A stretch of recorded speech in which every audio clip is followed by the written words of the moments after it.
दोस्तों दुनिया का एक ऐसा सच जिसे मैं आप सब जानते हैं मगर उसे मानना हमारे लिए थोड़ा मुश्किल होता है, वो है मौत। अगर एक इंसान दुनिया में पैदा हुआ है तो उसका मरना तय है।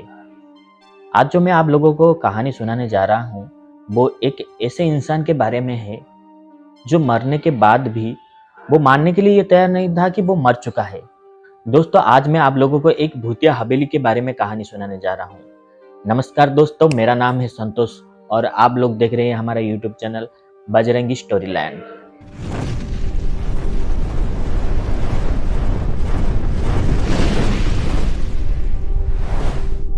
राजस्थान की शहर के बीचों बीच एक हवेली था जिसे आसपास के लोग भूतिया हवेली के नाम पे जानते थे। वो हवेली 10 साल से बंद है। उस हवेली में रहने की बात तो दूर है, उस हवेली के आसपास भी लोग जाने के लिए डरते थे। हवेली इतना डरावना था कि आसपास के गांव के लोगों का ये मानना था कि रात होते ही उस हवेली में कुछ अजीबोगरीब आवाजें सुनाई देता है।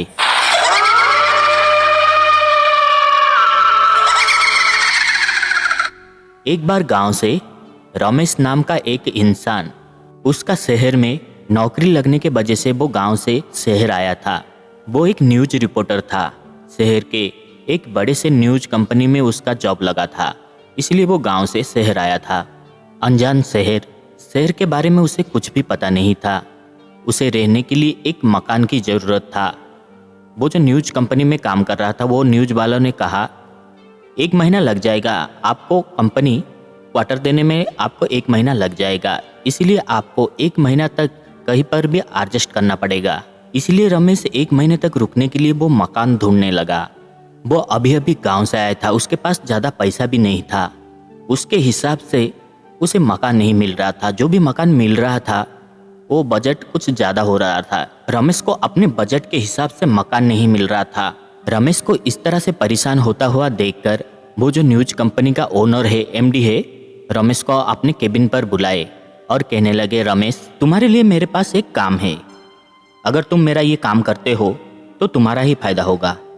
शहर के बीचों बीच एक बंगला है जिसे लोग भूतिया बंगला कहते हैं। सारे लोग उस बंगले में जाने के लिए डरते हैं। आज तक कोई भी न्यूज रिपोर्टर उस बंगले के पास भी नहीं गया है। अगर तुम उस बंगले में जाकर उस जगह के बारे में आखिर सच्चाई क्या है, सारे लोग जो बातें करते हैं ये वो सच है या फिर ये एक मनगढ़ंत कहानी है, इस सच्चाई के बारे में तुम पता लगाओगे तो हमारे चैनल को एक मज़ेदार कहानी मिल सकता है और सच्चाई लोगों के सामने भी आ सकता है। इससे मैं खुश होकर तुम्हें प्रमोशन भी दे सकता हूँ। दूसरी बात यह है कि वो हवेली एकदम खाली है, वीरान है। उस हवेली में कोई भी नहीं रहता है। वैसे भी तुम्हारे पास 1 महीने के लिए कोई घर नहीं मिल रहा है, तुम्हारे लिए वो हवेली ठीक रहेगा। ऊपर से तुम्हें घर का भाड़ा किसी को देना नहीं पड़ेगा। बोलो क्या कहते हो? वैसे तुम्हें भूत प्रेत पर अगर भरोसा है, तुम्हें डर लगता है तो तुम पहले ही बता दो, मैं ये काम किसी और को दे सकता हूँ। उस वक्त रमेश अपने एमडी की बातें सुनने के बाद सोच में पड़ गया। ठहरा वो गांव का आदमी, ना ही उसके पास कोई कमरा है, ना ही किराए में लेने के लिए उसके पास कोई मकान है।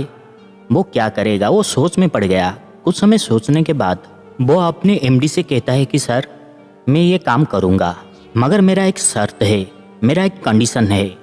अगर मैं आपको उस भूतिया हवेली के बारे में जो भी राज है उस भूतिया हवेली का वो लाकर आपको दूंगा तो आप मुझे एक अच्छा प्रमोशन देंगे और साथ ही साथ मेरे लिए एक अच्छे घर का बंदोबस्त कर देंगे।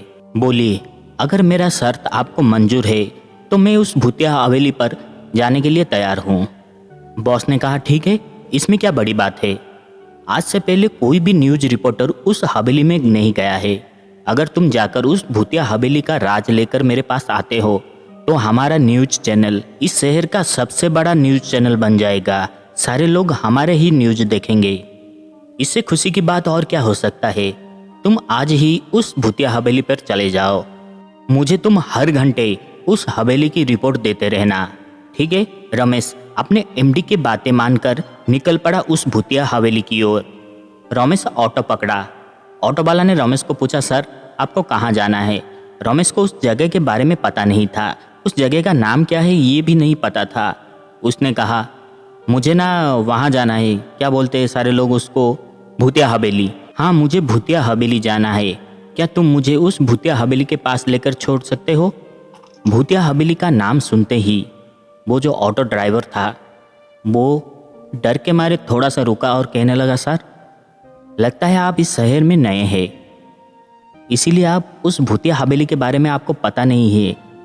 आप मेरा कहना मानिए कि उस जगह पर आप मत जाइए।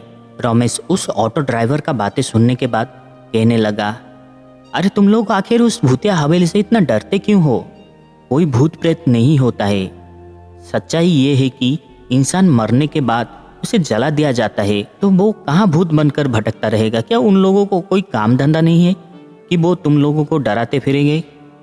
ऑटो ड्राइवर कहने लगा कि सर मेरा काम था आपको समझाना, मैं समझा दिया, अभी आपका मर्जी है, आप चाहे जो करना है कीजिए, मगर मैं मेरा ऑटो उस भूतिया हवेली के पास लेकर नहीं जाऊंगा। मैं आपको थोड़ी ही दूर, उस हवेली से थोड़ी ही दूर में उतार दूंगा, अगर आपको ठीक है तो चलिए मेरे साथ। रमेश ने कहा ठीक है।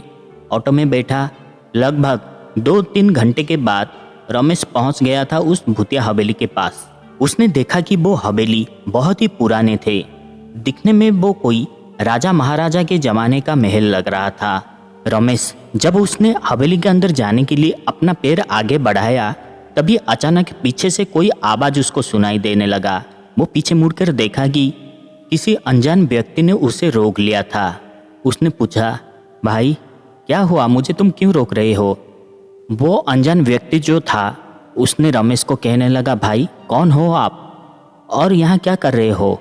रमेश ने मुस्कुराते हुए कहा कि भाई मैं एक न्यूज़ रिपोर्टर हूँ और मैं यहाँ इस भूतिया हवेली के बारे में एक आर्टिकल लिखना चाहता हूँ, इसलिए इस जगह में रहने के लिए आया हूँ। मैंने सुना है कि ये एक भूतिया हवेली है, यहाँ कोई भी रहने के लिए नहीं आता है, इसीलिए मैं इस हवेली में पूरे 1 महीना रुककर इस हवेली के बारे में एक अच्छा आर्टिकल लिखना चाहता हूँ। वो अनजान व्यक्ति ने घबराते हुए कहने लगा, जी हाँ सर, सच में ये एक भूतिया हवेली है और आज तक कोई भी इंसान इस हवेली के अंदर नहीं गया है। किसी में इतना भी हिम्मत नहीं है कि वो एक रात इस हवेली में रुक सके, और आप है कि 1 महीना रुकने के लिए यहाँ आ गए? क्या सर आप भी ना मेरा कहा मानिए, आप अभी का अभी यहाँ से निकल जाइए। रमेश उस अजनबी की बातें सुनने के बाद बहुत ज़्यादा खुश हो गया और मुस्कुराते हुए कहने लगा कि शाबाश, मुझे तो यही बात का पता लगाना था। इस घर में अगर सच में भूत है तो मेरा प्रमोशन पक्का है। यह है कि बचपन से मेरा एक सपना था कि मैं भूत को अपने आँखों से देखूं। सच में अगर इस घर में भूत है तो मेरा सपना भी पूरा हो जाएगा। वैसे भी मैं कोई भूत प्रेत को नहीं मानता हूँ। ये कहकर रमेश उस भूतिया हवेली के अंदर चला जाता है। उस हवेली के अंदर पहुंचते ही उसने देखा कि उस हवेली के सारे कमरे बहुत ही साफ सुथरे थे। सारे कमरे को देखकर कोई भी ये नहीं कहेगा कि उस हवेली में बरसों से कोई भी नहीं आया है। दिखने में लग रहा था कि वो हवेली में कोई इंसान तो जरूर रहता है जो कि उस हवेली की देखभाल कर रहा है। रमेश अपने जरूरी सामान जो लेकर गया था वो सारे सामान एक कमरे में रख लिया और सोच में पड़ गया, आखिर ये कैसे हो सकता है? सारे लोग इस हवेली को भूतिया हवेली कहते हैं, मगर यहाँ देखने से पता चलता है कि इस हवेली में कोई तो रहता है। जो भी हो, उसे एक अच्छा कमरा मिल गया था। रमेश ने देखा कि उस कमरे में बिस्तर लगाया गया था। वो थकान के कारण उस बिस्तर में सो जाता है। कुछ ही समय के बाद उसे कुछ अजीब सा आवाज़ सुनाई देता है। उसके कानों में कुछ अजीबोगरीब आवाज़ सुनाई देता है।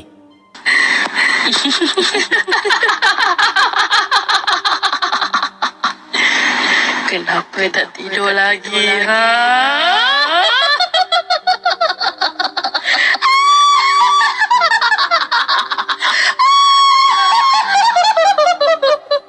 ऐसा लग रहा था कि कोई औरत उस कमरे में हंस रहा था। रमेश का नींद टूट जाता है और वो झट से उठकर बैठ जाता है। वो अपने चारों ओर देखता है मगर उस कमरे में कोई भी नहीं था, मगर उसके कानों पर साफ साफ सुनाई दिया था कि कोई औरत देखकर उसे हंस रहा था। तभी अचानक उस कमरे का एक बल्ब ऑन ऑफ होने लगा। उस कमरे का वो बल्ब चालू होता था, बंद होता था, चालू होता था, बंद होता था। ये देखकर रमेश थोड़ी देर के लिए सोचने लगा, शायद बिजली का प्रॉब्लम है। थोड़ी देर के बाद कमरे का दूसरा बल्ब चालू बंद होने लगा। फिर तो हवेली का सारा बल्ब चालू बंद होने लगा। हवेली में जितना भी बल्ब था सब ऑटोमेटिक ही चालू बंद होने लगा और एक जोर शोर से एक हंसी उस हवेली की चारों ओर गूंजने लगा। ये सब देखकर रमेश अपने बिस्तर से नीचे उतरकर खड़ा हो गया। उसने देखा कि उसके सामने एक छोटा सा टेबल आसमान में उड़ता हुआ उसकी ओर तेजी से बढ़ रहा है। रमेश ने तुरंत ही उस बिस्तर से दूर एक जगह पर भागते हुए चला गया। वो टेबल जाकर उस बिस्तर के पास जोर से पटक से नीचे गिरा। रमेश ये सब देखकर कुछ समझ पाता उससे पहले ही एक पानी का गिलास उसके ऊपर गिर गया। पानी का गिलास ऊपर गिरने से रमेश का शरीर पूरा का पूरा भीग गया था। रमेश अपने चारों ओर देखा और जोर से चिल्लाते हुए कहने लगा, कौन हो तुम? अगर हिम्मत है तो मेरे सामने आओ। आखिर तुम्हारा मकसद क्या है? तुम क्यों इस तरह से मुझे डरा रहे हो? तभी देखते ही देखते रमेश के सामने एक भयंकर चूड़े लाकर खड़ी हो गई। उसे देखकर रमेश की बोलती बंद हो गया। वो नज़ारा सच में देखना बहुत ही मुश्किल था। उस कमरे के चारों ओर हंसी का गूंज उठने लगा।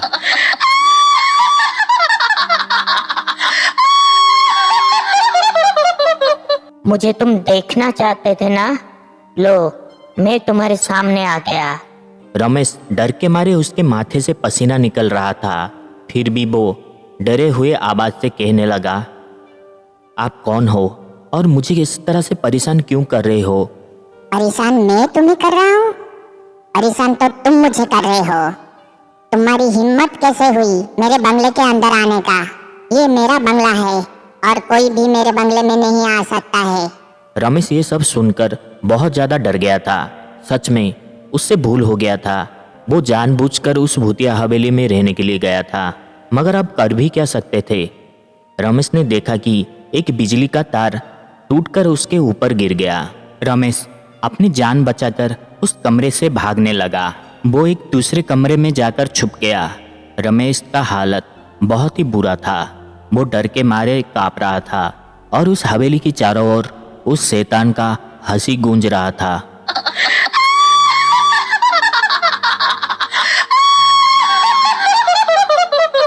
कुछ ही समय के बाद अचानक ही पूरा का पूरा माहौल शांत हो गया। रमेश के कानों पर बाहर कुछ गाड़ियां और कुछ लोगों का आवाज़ सुनाई दिया। वो धीरे से उस हवेली से बाहर निकल कर आया। उसने देखा कि ढेर सारे लोग एक जगह पर इकट्ठा हुए हैं। आखिर वो उधर क्या हो रहा है ये जानने के लिए रमेश डर के मारे उस जगह के पास जा पहुंचा।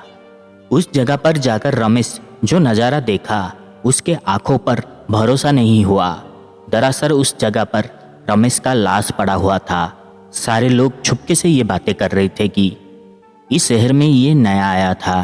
कितनी समझाने पर भी ये नहीं माना और जानबूझकर इस भूतिया हवेली के अंदर चला गया। अब देखो, इसे तो मरना ही था। आज तक जो भी इंसान इस भूतिया हवेली के अंदर गया है कोई भी जिंदा वापस नहीं आया है। ये सब सुनकर रमेश जोर जोर से चिल्लाते हुए कहने लगा, तुम सब पागल हो गए हो क्या? मैं तो तुम्हारे सामने खड़ा हूँ। देखो, मैं जिंदा हूँ, मैं नहीं मरा हूँ। मगर रमेश की बातें किसी को भी सुनाई नहीं दे रहा था। दरअसल वो जो था रमेश का आत्मा था। रमेश का मौत तो उस कमरे के अंदर ही हो गया था। जब बिजली का तार टूटकर रमेश के ऊपर गिरा तभी उसका मौत हो गया था। मगर रमेश ये मानने के लिए तैयार नहीं था कि उसका मौत हो चुका है। दोस्तों, ना जाने दुनिया में कितने लोग रमेश की तरह अपनी जिद में आकर किसी का बातें ना मानकर अपनी जान गंवाए होंगे। अगर आप भूत प्रेत को नहीं मानते हैं तो मत मानो, मगर दुनिया में ऐसे कई सारे जगह है जहां लोग जाने के लिए डरते हैं। सारे लोग मना करते हैं उस जगह पर जाने के लिए। कम से कम सारे लोगों की बातें सुनो, जानबूझकर उस जगह पर मत जाओ। खुद के लिए ना सही, कम से कम अपने चाहने वालों के लिए, अपने परिवारों के लिए। अगर एक इंसान मना करता है तो ठीक है, दो इंसान मना करता है तब भी ठीक है, मगर सारे लोग अगर मना करते हैं उस जगह पर जाने के लिए, उस जगह में कुछ तो होगा। तो दोस्तों, आप लोगों को आज का कहानी कैसा लगा मुझे कमेंट करके ज़रूर बताएगा। अगर आप लोगों को हमारा कहानी पसंद आता है तो वीडियो को एक लाइक, हो सके तो चैनल को एक प्यारा सा सब्सक्राइब जरूर कर दीजिएगा। आज के लिए बस इतना ही।